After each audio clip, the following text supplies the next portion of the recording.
Exodus 3:14, God said to Moses, I am who I am. And he said, say this to the people of Israel, I am has sent me to you. The hidden books and the complex legacy of Yahweh. The Bible, as we know it, represents centuries of careful selection, theological debate, and cultural shaping. Yet its composition leaves behind a trail of texts excluded from the canon, texts that offer a deeper, often more complex view of Yahweh, the God of the Abrahamic faiths. These writings, along with historical and scientific investigations, invite us to reconsider what we know about the divine and how humanity has sought to understand its place in the cosmos. The Lost Texts, a different Yahweh. The Bible's canon was established over several centuries by early Jewish and Christian communities.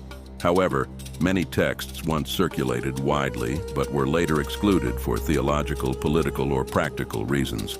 Among these are the Book of Enoch, the Gospel of Thomas, and the Apocalypse of Abraham. These writings, while diverse in style and content, share a common theme. They reveal aspects of Yahweh and spirituality that challenge the image presented in the canonical texts. The Book of Enoch, revered in some early Jewish sects, presents Yahweh as a celestial ruler, commanding legions of angels in battles against cosmic rebels. This Yahweh is less focused on moral commandments and more concerned with maintaining order in the divine realm. The text also introduces the Watchers, fallen angels who corrupt humanity. Their defiance and subsequent punishment mirror ancient mythological struggles between order and chaos. In the Apocalypse of Abraham, Yahweh is depicted as a God deeply engaged in a cosmic battle against evil forces, a portrayal reminiscent of Zoroastrian dualism. This text aligns Yahweh with the archetype of a divine warrior, a protector of justice, but one enmeshed in eternal conflict. The Gospel of Thomas, a collection of sayings attributed to Jesus, offers a more mystical perspective. It emphasizes inner spiritual enlightenment over external worship, suggesting a Yahweh who resides not in the heavens but within the human soul.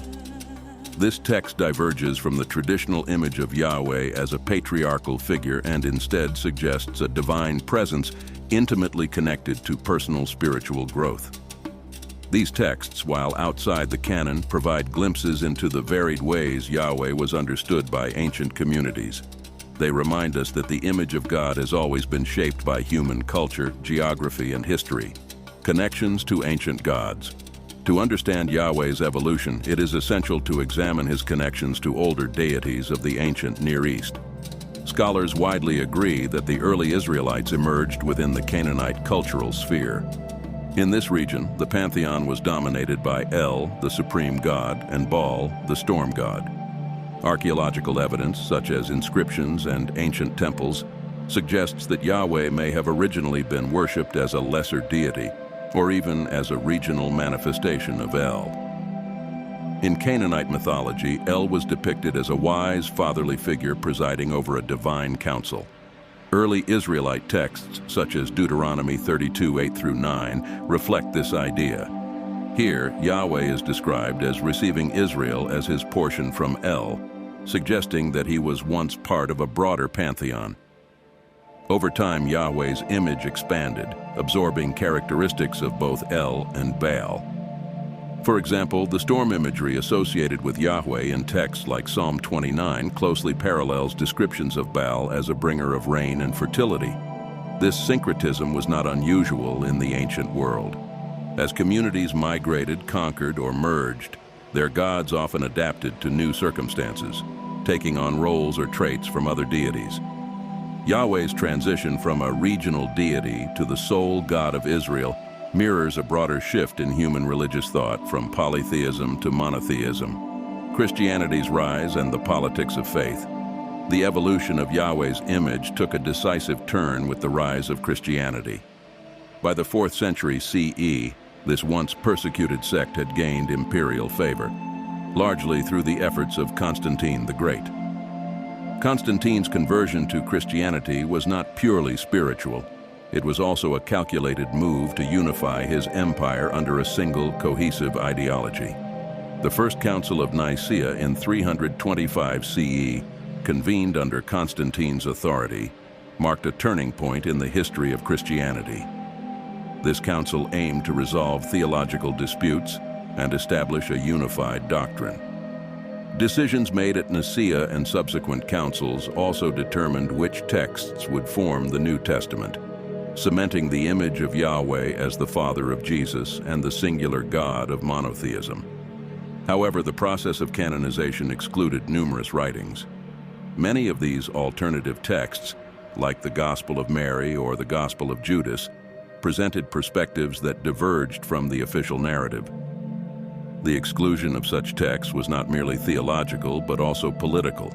A unified, consistent scripture was easier to propagate and control, serving the needs of an empire that sought stability through religious conformity. As Christianity became the dominant force in the Roman world, the image of Yahweh solidified into that of a moral lawgiver, a figure whose authority underpinned the social and political order. This transformation highlights the ways in which religion has been shaped by and has shaped power structures throughout history. Proof of Yahweh's existence and faith in science. The question of whether Yahweh exists as described in religious texts is one of the most enduring mysteries of human thought. Historically, there is no direct archaeological evidence confirming Yahweh's existence. What we do have are artifacts such as the Mesha Stele and inscriptions from ancient Israel, which mention Yahweh and his worshippers. These findings affirm that Yahweh was venerated as a central deity in the ancient Near East. From a scientific perspective, some have attempted to explore the possibility of a divine creator. For instance, the fine-tuning of the universe, where constants like gravity and the speed of light appear precisely calibrated to support life, has led some physicists and mathematicians to consider the possibility of an intelligent designer. Theoretical physicist Michio Kaku has even suggested that the laws of physics might imply a mind behind the universe. Quantum mechanics adds another layer to the discussion. Phenomena like entanglement and wave-particle duality challenge our understanding of reality, hinting at dimensions beyond our perception. While these ideas do not prove the existence of Yahweh or any deity, they resonate with spiritual concepts of interconnectedness and unseen forces. Additionally, studies in neuroscience and psychology have revealed the profound effects of prayer, meditation, and religious experiences on the human brain. These practices can alter brain activity, creating states of peace, transcendence, and connection. While these effects are often attributed to psychological or physiological processes, they also raise questions about the nature of consciousness and its relationship to the divine. A multifaceted legacy, Yahweh's story is one of transformation. From his origins as a regional deity in the ancient Near East to his role as the monotheistic God of Judaism, Christianity, and Islam, Yahweh reflects humanity's evolving understanding of the divine.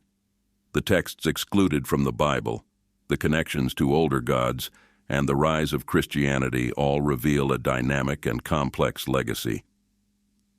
Even in the modern age, the search for Yahweh continues. Whether through scientific inquiry, historical analysis, or personal faith, humanity remains captivated by the idea of a higher power. The story of Yahweh is ultimately a story about us, our fears, our hopes, and our unending quest to understand the mysteries of existence.